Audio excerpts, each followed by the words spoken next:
मित्रों नमस्कार। हिंदी दिवस की ढेर सारी शुभकामनाएं। हर साल की तरह इस बार भी हमने हिंदी दिवस निपटा लिया और लोगों को हैप्पी हिंदी जम के बोला। मोबाइल पर भी अपडेट किया, पोस्टर, कैलेंडर, डीपी, जो जितना कर सकता है किया। बधाई हो, नए संसाधन हैं, होनी चाहिए, कोई हर्ज नहीं है। और ख़ास तौर पर यह एक सरकारी आयोजन की तरह बन जाता है। तो हिंदी भाषा के साथ समस्या क्या है? तो सच तो यह है कि हिंदी भाषा के साथ कोई समस्या नहीं है और उसको किसी सरकारी मदद और सहयोग की ज़रूरत नहीं है, क्योंकि हिंदी का जन्म, हिंदी का मजबूत होना और मजबूत होते जाना और पूरी तरह से छा जाना, यह हिंदी की अपनी ताकत है। और इस ताकत के पीछे कौन है? तो हिंदी भाषी लोग हैं। और आगे भी जो हिंदी का विस्तार होगा तो इसके पीछे यही आम लोग होंगे। तो सोचिए, ये जो हिंदी की चिंता करने वाले लोग हैं वो कौन लोग हैं? जो तरह तरह का विमर्श करते रहते हैं, आंकड़े और तमाम बातें करते रहते हैं, टीवी और सोशल नेटवर्क पे बड़ी बड़ी बातें करते रहते हैं, वो क्या सच में हिंदी की चिंता करते हैं? तो फिक्र मत करिए, कोई चिंता करने की ज़रूरत नहीं है। हिंदी भाषियों की संख्या और हिंदी का बाज़ार हिंदी को ताकत देता है और देता रहेगा। हिंदी भाषियों को सिर्फ एक चीज़ से मुक्त होना है, वह है हीन भावना। जिस दिन हिंदी भाषी हीन भावना से मुक्त हो लेंगे, सारी समस्या ख़त्म हो जाएगी। हमारा जो साहित्य है हिंदी का, और हिंदी में जो हम कह रहे हैं उसको अच्छे से कहने की ज़रूरत है और पूरे आत्मविश्वास से कहने की ज़रूरत है। हम भाषा, ज्ञान और समझ के स्तर पर किसी से कम नहीं हैं, या यूँ कहिए हमारी जो सारी भारतीय भाषाएं हैं वह कमतर नहीं हैं। जैसे बीच बीच में मांग होती रहती है कि हिंदी दिवस के बजाय इसे भारतीय भाषा दिवस कहा जाए। अच्छा सुझाव है, लेकिन तमिल, तेलुगु, कन्नड़, मलयालम, मतलब बाकी जो भाषाएं हैं उनके लिए भी एक एक दिन निर्धारित किया जाए तो क्या हर्ज है? सारा भारत सेलिब्रेट करेगा उसको। हर भाषा, मतलब जो हमारी 8वीं अनुसूची है उसमें 22 भाषाएं हैं, तो 22 दिन तो हम तय कर सकते हैं ना साल में कि अलग अलग भाषाओं के लिए एक एक दिन होगा, जिसमें पूरे भारत में मान लीजिए कुछ सीखने, समझने और बोलने की कोशिश की जाएगी। भाई हिंदी का तो विस्तार हो ही रहा है और होगा भी। अच्छा, आप देखिए, भारत के जो समाचार पत्र हैं या जो कंटेंट हैं सोशल नेटवर्क पर, टीवी में, सिनेमा में, तो मोर देन 50% तो वो हिंदी में ही होते हैं ना। अपने आप को एलीट मानने वाला है, इंटेलेक्चुअल मानने वाला जो वर्ग है, अंततः वो हिंदी में ही तो आता है। भाई जो सबसे बड़ा सिनेमा का बाज़ार है, एंटरटेनमेंट का जो मार्केट है, उस पर किसका कब्जा है? हिंदी का कब्जा है। तो हिंदी में अच्छा कंटेंट आपको बनाना पड़ेगा। अब देखिए, जैसे हिंदी सिनेमा, जिसे बॉलीवुड कहा जाता है, जो कि सही शब्द नहीं है, मुंबई में हिंदी फिल्में बनती हैं। तो मुंबई में क्यों बनती हैं? भाई जो भी वहाँ तकनीकी की उपलब्धता, साधन, लोग, जो भी चीज़ें हो तो अपनी जगह, उसका कारण है हिंदी का बाज़ार।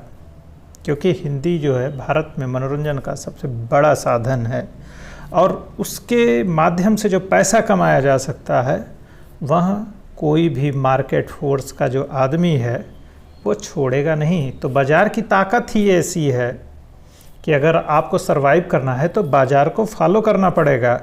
तो यह काम हिंदी कर रही है। आप अच्छा यूट्यूब को ही देखिए, सबसे ज़्यादा चैनल किस भाषा में है? हिंदी में है। या बाकी जो चीज़ें चल रही हैं, जो भी कंटेंट देखिए आप, तो हिंदी में आपको आना ही पड़ेगा। चाहे भारत के किसी भी हिस्से का कोई एक्टर हो, कोई भी राइटर हो, वह जो पैन इंडिया उसको पहचान बनानी है, अखिल भारतीय पहचान, तो उसको हिंदी में आए बिना नहीं बन सकता है। सोचिए, हिंदी में फिल्में डब हो रही हैं, रीमेक होती हैं दुनिया के बाकी जगहों पर भी। तो ये जो हमारी बड़ी आबादी है, जो एक बड़ा बाज़ार उपलब्ध कराता है, वो हिंदी को ताकतवर बना देता है। अब यह बाज़ार बहुत सारे तरह का। अच्छा, राजनीतिक संदर्भ में भी देखिए तो हिंदी भाषी क्षेत्र की जो आबादी है, जिसे उत्तर भारत बोल दिया जाता है, उसमें जो संसद में प्रतिनिधित्व हो वो संख्या, वह वोट बैंक, वो भी एक तरीके से अगर बाजार की तरह इसको एनालिसिस इसका किया जाए तो उसके बिना कोई सरकार बन नहीं सकती है। तो सरकार जो बनाएगा वो मानी हुई बात है, वह निर्णायक भूमिका में होगा और उसकी बात ज़्यादा सुनी और कही जाएगी। तो कही जा रही, सुनी जा रही है। पूरी दुनिया को हमारा बाज़ार चाहिए। अब सोचिए, जैसे आपको अगर मराठी, गुजराती, बंगाली, ये भाषाएं जो हैं ये हिंदी परिवार की, जैसे आर्यन परिवार और द्रविड़ियन परिवार हमारे यहाँ, तो इस तरीके से जो ब्रिटिशर्स हैं, जब उन्होंने इतिहास लिखना शुरू किया और भारतीयों पर राज करने की जो अपनी महत्वाकांक्षा है उसको और मजबूत बनाने के लिए उन्होंने इस तरह के कॉन्सेप्ट डेवलप किए। मतलब द्रविड़ फिलॉसफी, आर्यन फिलॉसफी, फिर ब्राह्मण, दलित, मतलब इस तरह के विचार वो ले आए। जैसे आर्यन इन्वेजन थ्योरी, अच्छा ब्राह्मण, द्रविड़, दलित, ये सब वाला जो कॉन्सेप्ट ले आया जाता है कि दक्षिण के लोग उत्तर के लोगों से अलग हैं। भाई 300-400 साल में ये बात धीरे धीरे बैठाई गई है, बैठा दी गई और हम मूर्ख लोग इस बात को मान भी लिए। हमको इसे काउंटर करना था, हमें इससे लड़ना था। चलिए, जो हुआ वो हुआ। अब तो हमें बताना है अपने लोगों को कि ऐसा कोई अंतर नहीं है।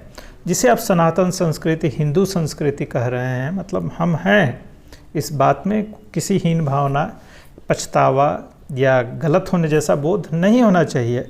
तो आप देखिए, भारत के जो सबसे अच्छे मंदिर हैं, संस्कृत का शुद्ध रूप कहाँ पर है? केरल में है, तमिलनाडु में है, कर्नाटक में है ना? थोड़ा गौर करिए, उस मंदिर के आर्किटेक्ट को देखिए, संस्कृत के उच्चारण को देखिए। तो फिर अगर वो द्रविड़ और आर्य अलग अलग होते तो ये कैसे होता? तो बहुत सारा प्रोपेगेंडा ऐसे ही चलता रहा है। तो हमारी भाषाओं को भी मतलब एक लड़ाने का माध्यम बना लिया गया, जबकि हिंदी भारत की कनेक्टिंग लैंग्वेज है। लेकिन राजनीति के कारण जो अलग विमर्श गढ़े जाते हैं, वही डिवाइड एंड रूल जो पॉलिसी है वो अब भी कायम है। तो हिंदी का डर बैठाया जाता है। भाई कोई डरने उड़ने की ज़रूरत नहीं है। जैसे हमारी सब भाषाएं वैसे हिंदी भी है, क्योंकि हिंदी को बड़ी आबादी बोलता है और पूरे देश में पर्याप्त संख्या में हर जगह व्याप्त लोग हैं जो हिंदी समझते, बोलते, लिखते, पढ़ते हैं। तो इस दुराग्रह और हीन भावना से बाहर निकलने की ज़रूरत है। और जीवन में आपको सफल होना है और बड़े लक्ष्य हासिल करने हैं। सीधी सी बात है, सफल होने का मतलब क्या होता है? बड़े बाज़ार से खुद को जोड़ना। तो बड़े बाज़ार से अगर जुड़ना है तो हिंदी के पास तो आपको आना ही पड़ेगा, आपके पास कोई विकल्प नहीं है। आप कितना भी बकवास कर लीजिए, सुन लीजिए, लेकिन निष्पक्ष होकर जब इस बात का आकलन करेंगे तो सच्चाई यही है कि हिंदी के बाज़ार के बिना आपका काम नहीं चल सकता। मतलब पूरी दुनिया का काम नहीं चल सकता है। ऐसे में हिंदी को पढ़ना, लिखना सीखना पड़ेगा। और हम भारतीयों का यह कर्तव्य है कि हम दूसरी भाषाओं को भी सीखे जाने और उसके साहित्य को अपने लोगों तक पहुंचाएं। पता चलता है कि हम आज़ादी के बाद तुष्टीकरण और बाकी बकवास बातों में फंस के खुद को हीन भावना से ग्रसित करते चले गए, और जिन बातों को, जिन चीज़ों को हमें पूरे आत्मविश्वास के साथ समाज में स्थापित करना था, हम वही करने में नाकाम हो गए, या हमने कोशिश ही नहीं किया। हमने पहले से ही मान लिया कि हमें ये करना ही नहीं है, और कुछ वाहियात लोग जो हमको समझा दिए, हम लोग बस समझ गए। अच्छा, अब देखिए, अभी मैं कहीं पढ़ रहा था कि जब देश आज़ाद हुआ तो एक क्रिश्चियन मिशनरीज तो क्रिश्चियन ही होती है, तो उन्होंने नागालैंड और बाकी जगहों पर भारतीय सन्यासी नहीं जाएंगे, सरकार को इस बात के लिए कन्विंस कर लिया कि भारतीय सभ्यता संस्कृति जिसे कहा जा रहा है वो क्या है? वो प्राचीनतम है, प्रकृति पूजक हैं। तो पता चलता आदिवासी जिन्हें कहा जा रहा है कि आप सनातनी नहीं हो, मतलब वो खुद कह रहे हैं, पोस्टर बैनर लगा रहे हैं कि मैं हिंदू नहीं हूँ। अरे ये कैसे हो सकता है? भारत के जो जंगल और गांव में लोग रहते हैं, सही अर्थों में वही सनातनी और हिंदू हैं, क्योंकि वो हमारे एंसेस्टर्स हैं। वही प्रकृति पूजा और वही नदियों की पूजा, वही जीवों की पूजा, जिसमें हर कण में ईश्वर देखने की जो उनकी धारणा है, उसी का विकसित रूप ये है जिसे हम हिंदू धर्म कह रहे हैं। असली सनातन तो उन्हीं के पास है जहाँ प्रकृति का सम्मान किया जाता है, प्रकृति के साथ जीने और रहने का तरीका उन्हें आता है। तो असली सनातनी कौन है? तो पता चला ये बैनर उनको पकड़ाया जा रहा है, फ़ोटो और वीडियो बनाया जा रहा है कि मैं हिंदू नहीं हूँ। अरे भाई, अगर वो हिंदू नहीं है तो मुसलमान और ईसाई तो कभी भी नहीं हो सकता है। भारत का कोई भी आदमी मुसलमान और ईसाई कभी नहीं हो सकता है। वह सनातनी ईसाई और सनातनी मुसलमान तो हो सकता है जिसने अपना धर्म लालच और डर की वजह से छोड़ दिया है।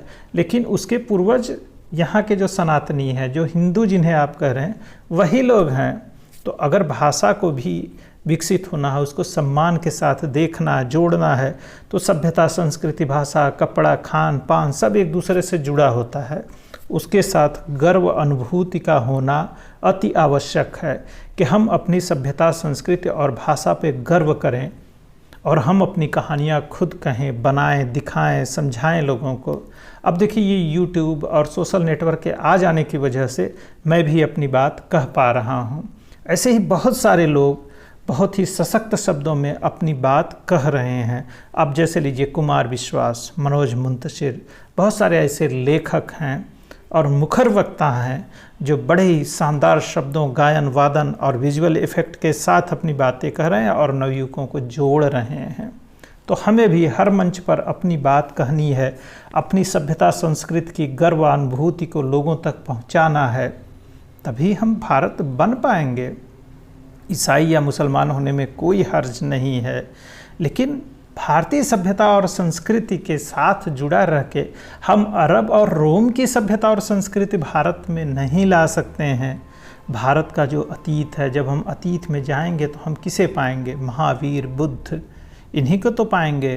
कृष्ण, राम और शिव को पाएंगे। तो हम अतीत में तो जो थे वही तो मिलेगा। हम अपनी गुरु परंपरा को पाएंगे ना। तो जो चीज़ें बदल रही हैं, हम हिंदू और सनातनी होने के नाते ही आस्तिक, नास्तिक सब कुछ हो सकते हैं। कुछ मानने न मानने की हमें पूरी छूट है।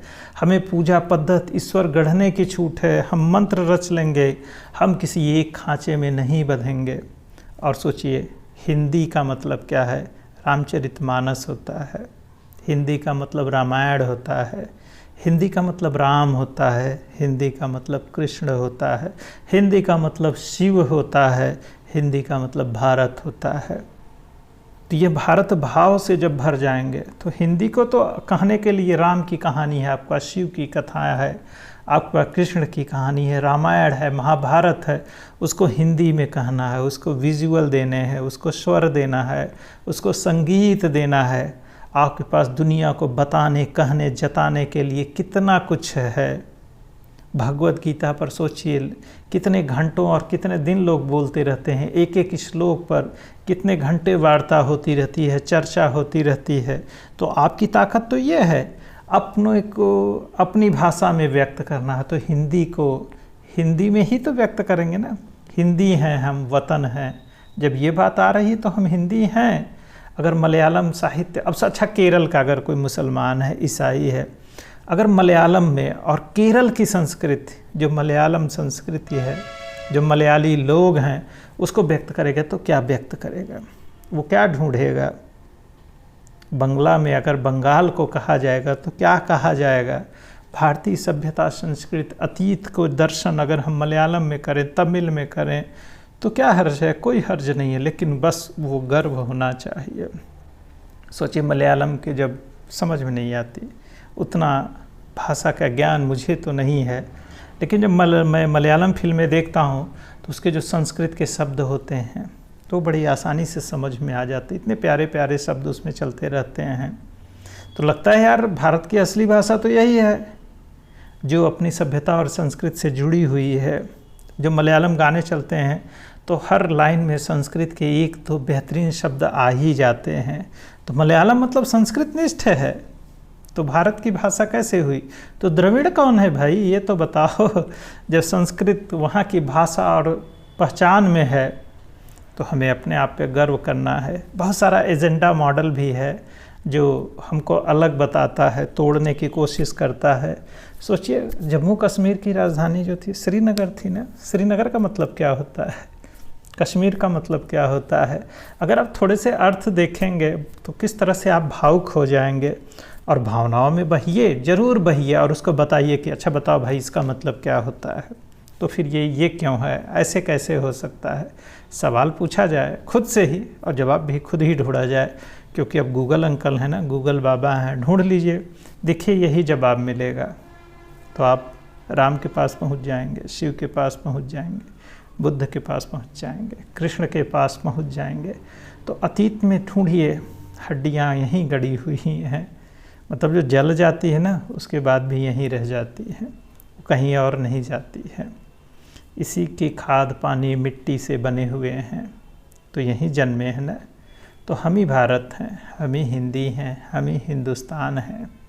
तो भाषा पर गर्व करिए, अपनी बातों को पूरे कॉन्फिडेंस के कहिए। कॉन्फिडेंस कहने में कोई दिक्कत नहीं है, इसको आत्मविश्वास बोला जाता है। तो धीरे धीरे जब कुछ कमियां हैं हम सुधारेंगे और बेहतर ढंग से कहेंगे। हिंदी का मतलब है ग्राह्यता। हिंदी किसी एक भाषा का नाम नहीं है, सारी भाषाएं इसमें शामिल हैं, उत्तर दक्षिण पूरब पश्चिम, और बाहर के भी, अरबी फारसी के शब्द आने दीजिए, अंग्रेजी के भी आने दीजिए, डरिए नहीं। ये हिंदी है, ये इन्हीं से तो बनी है ना। जब एक जगह से दूसरे जगह लोग गए और सारी भाषाओं को उन्होंने संभाल के एक भाषा रच डाली और उसका नाम हिंदी बन गया। तो अब फिर गढ़ेंगे, जो बेहतरीन शब्द होगा, जो सरल शब्द होगा, किसी चीज़ को कहने समझाने में जो आसान लगेगा, उस शब्द को हम अपना लेंगे और हिंदी बना लेंगे उसको। तो हिंदी दिवस की ढेर सारी शुभकामनाएं, और हीन भावना से बाहर निकलिए, क्योंकि हिंदी हैं हम, वतन हैं। जय हिंद, जय भारत।